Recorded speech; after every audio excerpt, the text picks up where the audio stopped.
అందరికీ నమస్తే. Welcome to signal TV informative. తల్లి పిలుపు కోసం ఆశపడుతున్న జంటలు, ప్లస్ ఒక పూట అన్నం కోసం ఎక్కడనో ఫుట్‌పాత్‌ల మీద ఉన్న భిక్షగాళ్ళు, ప్లస్సు మాకు పిల్లలు వద్దు అని కోరుకునే జంటలు. అందరిని బక్రా చేసింది ఒక డాక్టర్. ఈ మధ్య వరుసగా మీరు పేపర్‌లో చూస్తుండొచ్చు. IVF surrogacy. అంటే పిల్లలు లేని వాళ్ళకు పిల్లలు పుట్టిస్తామని, పిల్లలు వద్దు అన్న వాళ్ళ దగ్గర నుంచి అబార్షన్ చేస్తారని, అసలు ఇందులో చాలా విషయాలు బయటకొచ్చినాయి. ఇదంతా తెలంగాణ, హైదరాబాద్, సికింద్రాబాద్ అడ్డాగా జరిగింది మొత్తం. సికింద్రాబాదు రౌండప్‌లో సృష్టి అనే ఒక టెస్ట్ ట్యూబ్ బేబీ సెంటర్ అక్కడ జరిగింది. దానికి అనుసంధానంగా ఇంకొక సంస్థ ఇండియన్ స్పెర్మ్ టెక్ అంట. ఆ సంస్థ వీళ్ళందరూ కలిసి ఎట్లా మోసం చేసిండ్రు. ఒక సెంటిమెంట్‌ని ఎట్లా వాడుకున్నారు ఒకటి. ప్లస్ భిక్షగాళ్ళు, తర్వాత అడ్డా మీద ఉండే కూలీలు. వీళ్ళ ఎట్లా ఆశ చూపించి వాళ్ళ దగ్గర నుంచి స్పెర్మ్ కావచ్చు, స్పెర్మ్ అంటే వీర్యం, లేకపోతే అండాలు లేడీస్ దగ్గర నుంచి. అండాలు ఎట్లా సేకరించిండ్రు. ఇదంతా చూస్తుంటే సేమ్ 'కుబేర' సినిమా గుర్తుందా? సేమ్ 'కుబేర' సినిమా లాగానే అనిపించింది. అంటే ఎవరో చదువుకున్న వాళ్ళో, లేకపోతే కొద్దిగా తెలిసిన వాళ్ళైతే ఎవరు అట్లా చేయరు. భిక్షగాళ్ళైతే వాళ్ళకు బిర్యానీ పెట్టేస్తే చాలు. వాళ్ళు చెప్పింది చేసేస్తారు. సేమ్ అట్లే జరిగింది. అన్ని విషయాల మీద మాట్లాడదాం. సిగ్నల్ టీవీ ఇన్ఫర్మేటివ్ కూడా సిగ్నల్ టీవీ మీడియాదే. మీరు సబ్స్క్రైబ్ చేసుకోండి. సబ్జెక్ట్‌లోకి పోతే లాస్ట్ 4 డేస్ నుంచి ఏ పేపర్ చూసినా ఒకటే వార్త. సృష్టి టెక్స్ట్ బుక్ బేబీ సెంటర్‌లో మోసం జరిగింది. ఏం మోసం జరిగింది? ఇద్దరు దంపతులు. వాళ్ళకు ఈ టెస్ట్ ట్యూబ్ బేబీ సెంటర్ ద్వారా ఒక కొడుకు. ఆయనకు ప్రతిసారి అనారోగ్యం పాలైతున్నారు. తీరా హాస్పిటల్‌లో చూపిస్తే క్యాన్సర్ అని తేలింది. అసలు మా ఫ్యామిలీలో ఎవ్వరికీ క్యాన్సర్ లేదు. ఈళ్ళకెట్లా ఈ ఈ ఈ చిన్నారికి ఎట్లొచ్చింది క్యాన్సర్ అని చెప్పి టెస్ట్ చేపిస్తే అసలు డీఎన్ఏ టెస్ట్ చేపిస్తే అసలు డీఎన్ఏతో సంబంధం పోలలేదు. వీళ్ళ భార్యాభర్తల డీఎన్ఏకు, ఆ పిల్లగాని డీఎన్ఏకు ఎక్కడ టాలీ లేదు. అప్పుడు డౌటొచ్చి వాళ్ళు పోలీస్ స్టేషన్‌కొచ్చి ఇక్కడనే సికింద్రాబాద్‌లో మహంకాళి పీఎస్‌లో కేస్ పెడితే తర్వాత ఎంక్వైరీ చేస్తే చాలా విచిత్రమైన విషయాలొచ్చినాయి. అసలు ఎట్లయిందంటే ముందు అస్సాం గురించి మాట్లాడాలి మనం. అస్సాం టు రాజస్థాన్. వీళ్ళకు చాలా సెంటర్‌లున్నాయి. ఇక్కడ మన దగ్గర మణికొండలో ఒక సెంటర్ ఉందంట. తర్వాత అమీర్‌పేట్‌లో ఒక సెంటర్ ఉందట. తర్వాత విజయవాడ, వైజాగు, ఇప్పుడు సికింద్రాబాద్ హెడ్ ఆఫీసు. అట్లా చాలా చాలా ఏరియాల సెంటర్లు, తర్వాత ఏజెంట్లు, పెద్ద నెట్‌వర్క్ ఉంది వీళ్ళకి. ఓన్లీ హాస్పిటల్ అంటే హాస్పిటల్ కాదు. ఏజెంట్ల పనేందంటే ఎవరైనా అబార్షన్‌లు చేయించుకునే వాళ్ళుంటే ఈ ఏజెంట్‌లు పట్టుకొని రావాలి. వాళ్ళకి కమిషన్ ఇస్తారు. తర్వాత ఎవరికైనా పిల్లలు కావాలనుంటే వాళ్ళని గూడా ఆ దంపతులను గూడా హాస్పిటల్‌కి తీసుకురావాలి. హాస్పిటల్‌కి తీసుకొస్తే వాళ్ళ దగ్గర నుంచి తీసుకున్న అమౌంట్‌లో ఈ ఏజెంట్‌లకు డబ్బులిస్తారు. ఇట్లా ఇన్ని రాష్ట్రాల్లో వీళ్ళకి నెట్‌వర్క్ ఉంది. వెస్ట్ బెంగాల్, కలకత్తా, తర్వాత ఇటు చూస్తే ఏపీ, విజయవాడ, వైజాగు, ఇక్కడ హైదరాబాదు, సికింద్రాబాదు, మొత్తం ఇట్లా చాలా పెద్ద నెట్‌వర్క్‌ని వీళ్ళు మేనేజ్ చేస్తున్నారు. వాళ్ళు చేసే పని అదొక్కటే చేస్తారు వాళ్ళు. ఎక్కడి నుంచి తీసుకొచ్చి వీళ్ళకి అప్పచెప్తారు. అయితే ఒక ఏజెంట్ ఏం చేసిండంటే ఈ నెట్‌వర్క్‌లోనే అస్సాం అస్సాం చెందిన దంపతులు. వాళ్ళ భార్య గర్భవతి అయింది. గర్భవతి అయితే వాళ్ళు పిల్లలు వద్దనుకున్నారంట. ఎందుకో తెలవదు రీజన్. ఇదంతా ఎప్పుడో జరిగింది గాదు. జస్ట్ పోయిన సంవత్సరం 2024లో ఇదంతా జరిగింది. ఆహ్, పిల్ల పిల్లలు వద్దనుకున్నారట. అనుకుంటే అబార్షన్ కోసమని ఆ బ్రోకర్‌కి ఎట్ట తగిలిండ్రో ఆ ఏజెంట్‌కి తగిలిండ్రు వాళ్ళు. ఏజెంట్ ఏం చేసిండు? సృష్టి టెస్ట్ బుక్ బేబీ సెంటర్‌కి తీసుకుపోయిండు. తీసుకుపోయిన తర్వాత ఆల్రెడీ ఏజెంట్ల దగ్గర పిల్లలు కావాలి మాకు ఐవీఎఫ్ ద్వారా, లేకపోతే సరోగసీ 2 డిఫరెన్స్ ఉంటాయి. ఐవీఎస్ అంటేనేమో ఆహ్, వీర్యం వేరే ఒక అద్దె కడుపులో సరోగసీ అంటారు దాన్ని. వేరే వాళ్ళ అద్దె గర్భంలో పిల్లగాన్ని పెంచడం అనేది అంటే ఇక్కడ దంపతులు పర్ఫెక్ట్‌గా లేనప్పుడు, ఇక్కడ మహిళ పర్ఫెక్ట్‌గా లేనప్పుడు వేరే మహిళ కడుపులో ఆ పిండాన్ని పెంచడం. అది సరోగసీ. తర్వాత ఐవీఎఫ్ అంటేనేమో ఇక్కడనే బయట అండాన్ని, తర్వాత వీర్య కణాలు రెండిటిని ఫలదీకృతం చేసి తర్వాత ఆయన వాళ్ళ భార్యాభర్తలు ఉంటారు కదా! వాళ్ళ కడుపులోనే పెట్టి డెవలప్ చేయడం అనమాట. అయితే ఇక్కడ ఏమైందంటే అస్సాం వాళ్ళు పిల్లాడిని వాళ్ళ కడుపులో ఉన్న పిల్లని తీసేయాలనుకున్నారు. ఏజెంట్ ద్వారా సృష్టికొచ్చేసిండ్రు. తర్వాత రాజస్థాన్‌కి సంబంధించిన వాళ్ళు సికింద్రాబాద్‌లో ఉంటారంట. రాజస్థాన్‌కి సంబంధించిన వాళ్ళు వాళ్ళకి పిల్లలు అయితలేరని చెప్పేసి వాళ్ళు ఒక ఏజెంట్ ద్వారా ఆ సృష్టి సెంటర్‌కి వచ్చేసిండ్రు. వచ్చిన తర్వాత ఏం చేసిండ్రు, సరే యాక్చువల్‌గా సరోగసీ ద్వారా చేయాలని అడిగినట్టు వీళ్ళు.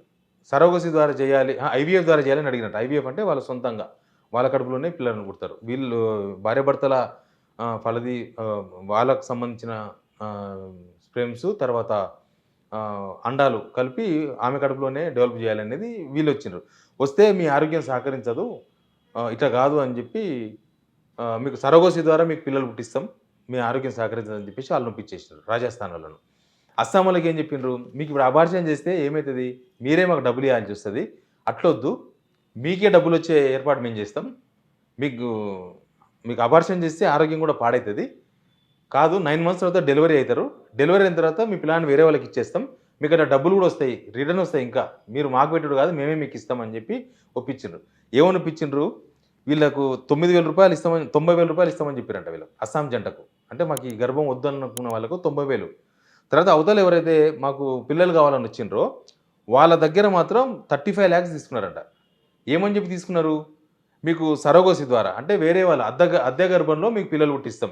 భార్యాభర్తల వ్యవహారమే వేరే వాళ్ళ కడుపులో పండిస్తామనేది దీని అర్థం సరోగసీ ద్వారా. దానికి 35 లక్షలు ఒప్పుకున్నారట. ఆల్రెడీ అక్కడనేమో ఆమె గర్భవతి. ఇక్కడ వీళ్ళేమో వీళ్ళకి చెప్పిందేమో మీ బ్లడ్ రిలేషనే అక్కడ పెరుగుతారని చెప్పిండ్రు. తీరా చూస్తే ఏమైంది 9 మంత్స్ అయిపోయినాయి. జూన్ 2025 జూన్ అంటే మొన్ననే 2025 వైజాగ్‌ల వీళ్ళే ఇక్కడ అస్సాం జంటను వైజాగ్ తీసుకుపోయి వైజాగ్‌లో డెలివరీ చేపించారు వాళ్ళకి చెందిన ఒక హాస్పిటల్‌లో. చేపించేసి రాజస్థాన్ వాళ్ళకి ఇచ్చేసిండ్రు. ఇగో ఇతనే మీ అబ్బాయి, మీ కొడుకును మగపిల్లాడు పుట్టిండు వాళ్ళకి ఇచ్చేసిండ్రు. ఇచ్చేసిర్రు. ఇక ఎక్కడెక్కడ పైసలు తారుమారు అయిపోయినాయి. వాళ్ళ పైసలు వాళ్ళకి 90,000 అయిపోయినాయి. వీళ్ళకి 35 లక్షలు తీసుకున్నారు. ఎక్కడ 35 లక్షలు, ఎక్కడ 90,000 ఇంకా ఏదో పేరు చెప్పి ఇంకొక 10 లక్షలు ఎక్కువనే తీసుకున్నారట. మొత్తం 40 లక్షలు తీసుకున్నారు ఈ రాజస్థాన్ జంట ద్వారా. వాళ్ళకి పిల్లోడు కావాలి. అయిపోయింది. తర్వాత ఆ పిల్లానికి అనారోగ్యము, తర్వాత అనుమానం వచ్చిందట వాళ్ళకి. ఫస్ట్ ఆ పిల్లాన్ని ఇవ్వంగానే అనుమానం వచ్చిందట. ఏమని అనుమానం వచ్చిందంటే, అసలు మా రూపు లేడు, మా కలర్ లేడు, అసలు మా ఇద్దరిలో వాళ్ళు అనుకున్నది ఆ రాజస్థానోళ్ళు మా భార్యాభర్తల్లో ఎవరి రూపం రాలేదు, ఎవరి కలర్ రాలేదు, అంత డిఫరెంట్ ఉందని అనుమానం వచ్చి ఫస్ట్‌కెళ్ళి అడుగుతున్నారంట వీళ్ళని. మాకు అది అనుమానం ఉంది. ఇది డీఎన్ఏ పరీక్షలు చేయించాలంటే వీళ్ళు తప్పించుకొని తిరుగుతుర్రంట వీళ్ళు. ఇంక తక్కువలకు డాక్టర్ ఇక్కడ సృష్టి హాస్పిటల్ నడుపుతున్న డాక్టర్ నమ్రత, ఆమె కొడుకు జయకృష్ణ అడ్వకేట్ అంట ప్రాక్టీస్. ఆయన ద్వారా బెదిరించినట వాళ్ళని. మీరు ఇప్పుడు డీఎన్ఏ గీఎన్ఏ అంటే కేసులు రిటర్న్ అవుతాయి మీ మీద, పెద్ద పెద్ద కేసులు అవుతాయి అని చెప్పి వాళ్ళ నోరు మూపించే ప్రయత్నం చేస్తే వాళ్ళకి అనుమానం వచ్చి ఢిల్లీ పోయి డీఎన్ఏ పరీక్షలు చేయించారట. ఢిల్లీ పోయి డీఎన్ఏ పరీక్షలు చేపిస్తే తేలింది ఏంటంటే వీళ్ళ డీఎన్ఏతో ఆ పిల్లానికి డీఎన్ఏ సరిపోతలేదు. అప్పుడు వాళ్ళకి అనుమానం వచ్చింది ఏంది ఇదంతా అసలు. వాళ్ళకి ఫస్ట్ నుంచి అనుమానం ఉంది. కలర్ వాళ్ళ కలర్ లేదంట, రూపురేఖలు వాళ్ళ లేవంట. ఫస్ట్ నుంచి అనుమానం ఉన్నది. ప్లస్ ఇక డీఎన్ఏ టెస్ట్ అయిపోయింది. తర్వాత పోలీస్ స్టేషన్‌లో కంప్లెయింట్ చేస్తే వ్యవహారం అంతా బయటకొచ్చింది. ఇది ఒక పక్క ఇట్లా నడుస్తుంటే ఇంకోటేం తెలుసా? ఇండియన్ ఫిల్మ్ టెక్ వీళ్ళేందంటే ఈ సృష్టి బేబీ ట్యూబ్ సెంటర్‌కే అనుసంధానం అంట వీళ్ళు. వీళ్ళది ఇంకా విచిత్రమైన వ్యాపారం. ఆ సికింద్రాబాద్ రైల్వే స్టేషన్ అటుకెళ్ళి తిరుగుతారు కదా! భిక్షగాళ్ళు ఉంటారు కదా! ఆ భిక్షగాళ్ళని తీసుకొని పోయి వాళ్ళకు బిర్యానీ ఆశ చూపించి, ఇంక అవసరమైతే ఎవరన్నా కొద్దిగా తెలివున్నోళ్ళైతే మీకు రూ. 3, 4,000 ఇస్తామని చెప్పి వాళ్ళకు బ్లూ ఫిల్మ్ చూపించి, వాళ్ళని టెంప్ట్ చేసి, వాళ్ళ దగ్గర నుంచి వీర్యం సేకరించినట. ఇప్పటిదాకా ఎంతమంది సేకరించినారని పోలీసులు సమాచారం సేకరిస్తున్నారు. దాదాపు ఆ సృష్టి బేబీ ట్యూబ్ సెంటర్‌లో 200 మంది దీనికోసం ఈ సరోగసీ అద్దె గర్భం కోసం 200 మంది రిజిస్టర్ చేసుకున్నారంట. పోలీసులు ఫోన్‌లు కొడతా ఉన్నారంట. వాళ్ళెవ్వరు ఫోన్ ఎత్తలేరంట అసలు. కొంతమంది ఫోన్‌లు ఎత్తి మాట్లాడుతున్నారంట. ఆల్రెడీ అడ్వాన్స్ కూడా ఇచ్చేసినారు ఆ సృష్టి సెంటర్‌కి. ఇంకా మొగోళ్ళ దగ్గర నుంచి వీర్యం, భిక్షాల దగ్గర నుంచి. వీళ్ళుంటారు కదా! అడ్డాల మీద కూలి కోసం, కూలి పనుల కోసం ఉంటారు కదా! లేడీస్ ఉంటారు కదా! వాళ్ళని తీసుకొని పోయి వాళ్ళకు పైసలు ఆశ చూపించి 15,000 20,000 ఆశ చూపించేసి వాళ్ళ దగ్గర నుంచి అండం తీసుకుంటారంట. అండం తీసుకొని వాళ్ళను అట్లా పంపించేస్తారు. వీళ్ళని అట్లా వాడుకుంటారు, వీళ్ళని ఇట్లా వాడుకుంటారు. తీసుకొని ఈ 20,000 కొన్న అండాలతోన తర్వాత 3, 4,000కు కొంతమందికైతే 3, 4,000 కూడా ఇయ్యరంట. ఓన్లీ బిర్యానీ. బీర్ ఒక 100 150 బిర్యానీ ఒక 100 ఏసుకో మొత్తం కలిసి ఒక 300 కథ. తీసుకొని ఆ అండాలను తర్వాత వాళ్ళ దగ్గర నుంచి సేకరించిన వీర్యంతో వీళ్ళు చేసే బిజినెస్ లక్షల బిజినెస్ చేస్తున్నారు. లక్షల రూపాయల బిజినెస్. అసలు దీనికి పర్మిషన్ లేదంట. 2021 ఈ సృష్టి టెస్ట్ ట్యూబ్ సెంటర్‌కి పర్మిషన్ అయిపోయిందంట. 21 నుంచి ఇప్పటిదాకా నో పర్మిషన్. అయితే దీనిలో వైద్యాధికారులకు కూడా తెలిసే ఉన్నది. దీనిలో కొంతమంది హస్తం ఉందనేది ఇప్పుడు పోలీసోళ్ళు అనుమానం వ్యక్తం చేస్తున్నారు. ఎందుకంటే ఈ 4 సంవత్సరాల్లో వైద్యాధికారులు టెస్ట్ చా వాళ్ళు చాలా సార్లు పోతారంట సెంటర్‌లోకి పోయి అక్కడున్న పరిస్థితులేంది, ఏంది అనుమతి ఉందా లేదా అవన్నీ పోయి పరిశీలిస్తారంట. అయితే ఇక్కడ పోయిన టీములు ప్రతిసారి గూడా ఆ సృష్టి సెంటర్‌కి పోయిన వాళ్ళందరూ గూడా ఈ 4 సంవత్సరాలు అది లేదు మూసేసిందని చెప్పేసి రిపోర్ట్ ఇచ్చిర్రట. తీరా చూస్తేనేమో అక్కడ బిజినెస్ అయితుంది. లక్షల రూపాయల బిజినెస్ అయితుంది. ఇదే హత్య గర్భాలని, ఐవీఎఫ్‌లని, భిక్షగాల దగ్గర నుంచి వీర్యం సేకరించడం. ఇదంతా దీనిలో వైద్యాధికారుల చేతివాటం కూడా ఉంది అని పోలీసులు అనుమానం వ్యక్తం చేస్తున్నారు. ఇందులో ఇప్పటివరకు ఒక 10 మంది దాకా అరెస్ట్ చేసినట్టున్నారు. బట్ రిజిస్ట్రేషన్ చేసుకున్న వాళ్ళున్నారు. వీళ్ళ వల్ల లబ్ధి పొందినోళ్ళు ఇప్పుడు వాళ్ళంతా పరేషాన్ ఉన్నారు. ఇప్పుడు ఎవరైతే సరోగసియో లేకపోతే ఐవీఎఫ్ ద్వారానో ఆహ్, పిల్లలు అయిండ్రు గదా! ఇప్పుడు వాళ్ళంతా అసలు వీళ్ళు నిజంగానే మా వోళ్ళేనా? లేకపోతే ఇట్లాంటిదే జరిగిందా? ఇదో పెద్ద చైన్ బిజినెస్ లాగా కనిపిస్తుంది. అసలు మొత్తం ఇక్కడ సెంటర్ ఆఫ్ ద అట్రాక్షన్ భిక్షగాల దగ్గర నుంచి వీర్యం సేకరించడం. అందుకే నేను ఈ విషయాన్ని మొత్తం గూడా 'కుబేర' సినిమాతో పోల్చిన. 'కుబేరా'లో కూడా సేమ్ భిక్షాలను పెట్టేసి వాళ్ళ పేరు మీద కంపెనీలు ఓపెన్ చేసి కదా సినిమా అంతా. సేమ్ ఇక్కడ వీళ్ళను వీళ్ళకు బీరు బిర్యానీ తినిపించి వీళ్ళ దగ్గర నుంచి వీర్యం సేకరించి ఇదంతా బిజినెస్ చేస్తున్నారు. పెట్టుబడి తక్కువ, లాభం ఎక్కువ. బట్ దీన్ని మాత్రం ఖచ్చితంగా ఛేదించాల్సిన అవసరం ఉంది. దీనిలో కొన్ని సంబంధాలుంటాయి. ఈ టెస్ట్ ట్యూబ్ సెంటర్ కొత్తగా పెట్టిందేం గాదు. ఇదొక 7, 8 సంవత్సరాల నుంచి ఉందని చెప్తున్నారు. మరి అప్పటినుంచి లబ్ధి పొందినోళ్ళు ఆల్రెడీ పిల్లలు పెద్ద గూడా అయ్యుండొచ్చు. ఇవన్నీ ఎక్కడ దారి తీస్తదో, ఎందుకు దారి తీస్తదో గానీ, ఇది మాత్రం చాలా మహా పాపంలాగా అనిపిచ్చింది నాకు. ఎవరో అమ్మ అనే ఒక పిలుపు కోసం అని ఆశపడ్డతోళ్ళని ఇట్లాంటి గలీజ్ పనులు చేయించి, గలీజ్ పనుల ద్వారా వాళ్ళకున్న వీక్‌నెస్‌ని క్యాచ్ చేసుకున్నారు వీళ్ళు. ఇక మన దగ్గర వ్యవస్థలు మీకు తెలుసు గదా! ఇన్ని సంవత్సరాల నుంచి ఆ వ్యవస్థలు నడుస్తుంటే ఎవరు పట్టించుకోలేదు. ఎవరికీ తెలవదు. అంత సీక్రెట్, అంత రహస్యం.